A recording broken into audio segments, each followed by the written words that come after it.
Long ago in the Arctic wilderness, there lived an Arctic fox named Koda. One night, while howling at the moon with his family, he noticed something strange. The sound he made echoed through the valley and seemed to come back to him amplified. Startled, he looked around for the source, but could not find anything. And so, he just assumed it was a trick of the wind. But every time he tried to make the sound again, it wouldn't do anything. Confused, he shook his head and went back to playing with his sister. Meanwhile, deep within the ice, a giant polar bear named Nanuq watched from afar. He had been hiding and observing the foxes for weeks, waiting for the perfect moment to strike. That moment came when Koda and his family weren't looking. Nanuq burst out of the ice and pounced. As he did, we learned that this wasn't just any polar bear. This was the spirit of a great bear who had died 100 years before. Though his body may have perished, his soul was trapped in the ice and bound to the necklace he wore.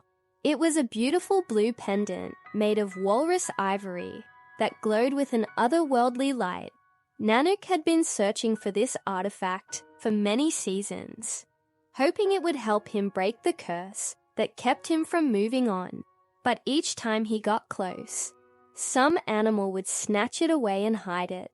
He hadn't realized it at the time, but the reason why was because it wasn't just any ordinary necklace.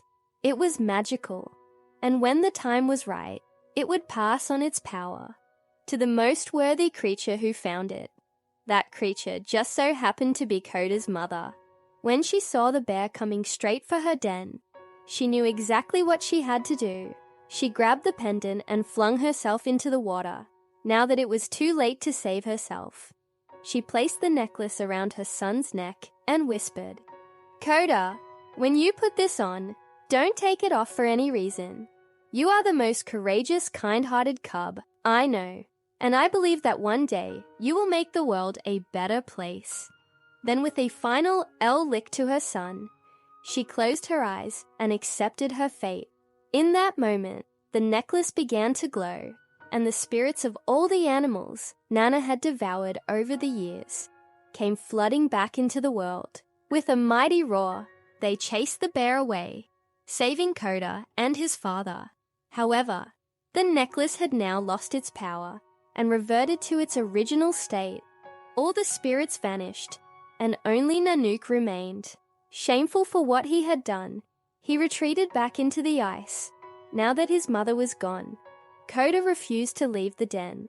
His father, worried that his son would freeze to death, tried everything he could to cheer him up, but nothing worked.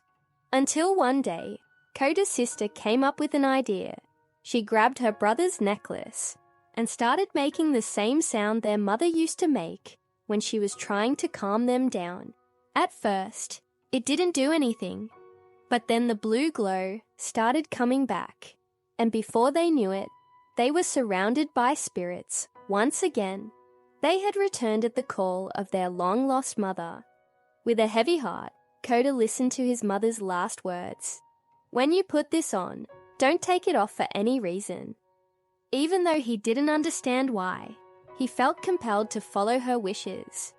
He put the necklace on and joined his father and sister outside the den. To their surprise, the spirits didn't attack. Instead, they bowed their heads in respect to Koda, the new guardian of the necklace. After explaining what had happened, his father and sister promised to help him on his quest to find Nanuq and make him pay for what he did. But before they could do anything, they heard a loud crash, followed by a familiar roar. When they turned around, they saw a giant polar bear standing over their destroyed den. Filled with anger, Koda knew what he had to do. He put his paws on the ground and let out the loudest howl he could muster. As the sound echoed through the valley, Nanuq recoiled in pain. He knew that if Koda continued, the spirits would return and devour him. So he tried to run, but it was too late. The spirits appeared and attacked, giving Koda's father enough time to lead his son and daughter to safety. But even that wasn't enough. The spirits were too powerful, and they chased after Koda's family. Now that he had lost his mother, Koda refused to run. He stood his ground and faced the spirits head-on. But even though they respected him, they couldn't let him get hurt, so they formed a protective circle around him and shielded him with their bodies. Taking this opportunity, Koda's father and sister ran to the crashed den, but they couldn't get inside because it was blocked. Determined to save his sister, Koda jumped into the wreckage and started digging with his paws.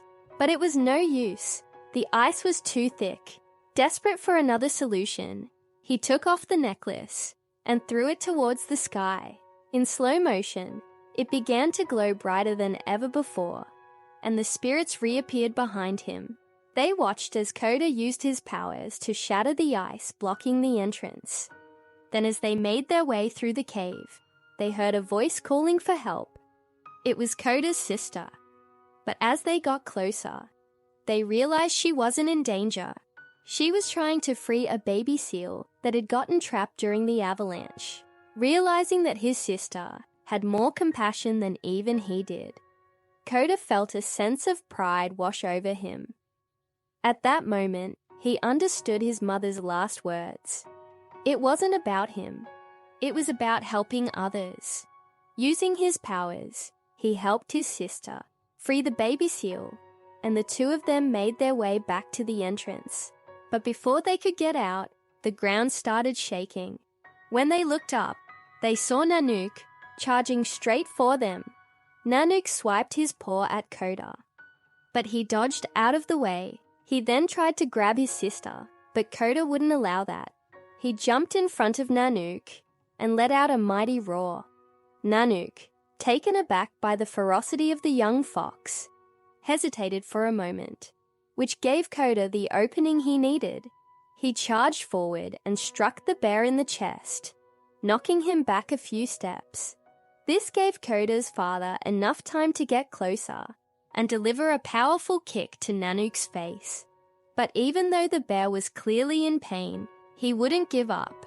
As Nanuq lunged forward again, Koda's father pushed his son out of the way and took the full force of the blow. Weak and injured, he collapsed onto the ground. Seeing his father lying there defeated, Koda knew he had to do something drastic. He took off the necklace and called upon the spirits one last time. They appeared behind him and unleashed their fury upon Nanuq. The bear tried his best to fight back, but it was no use. There were simply too many spirits. As they closed in for the final blow, Nanuq removed his own necklace and offered it to Koda. "Take my pendant, little fox." "I yield." Koda hesitated for a moment, but then he accepted the necklace, and the spirits vanished. Weak but alive, Nanuq watched as Koda placed the pendant around his father's neck.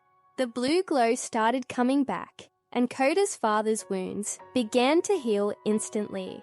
As the other animals looked on in awe, Koda approached Nanuq and asked, "Why did you attack us?" Nanuq sighed sadly. "I didn't mean to. It's this necklace. It won't let me rest. I thought if I found the one who took it from me, I could finally move on." He looked up at Koda with pleading eyes. "Please, little fox, take my pendant and end my suffering." Koda felt bad for the bear. He knew that if he didn't take the necklace, Nanuq would never be able to rest. So he took off his own pendant and placed it around the bear's neck. As soon as he did, Nanuq's body started glowing blue, and he collapsed to the ground. In his hand, the necklace started to fade away until all that was left was a small shard of ice. As the other animals celebrated, Koda sat alone, watching the northern lights dance across the sky. Suddenly, he felt a presence behind him and turned to see Nanuq standing there in his full glory. "You have a good heart, little fox," Nanuq said with a smile. "I won't forget what you've done for me." And with that, the bear and the spirits of his ancestors disappeared. Koda looked down at the necklace in his paws and smiled. He knew that if he ever needed help, the spirits would be there for him. Then taking a deep breath, He howled at the moon, welcoming the new dawn. In the distance, Nanuq watched with a sense of pride. He had found peace at last. The forest was safe once more, and the cycle of life would continue on.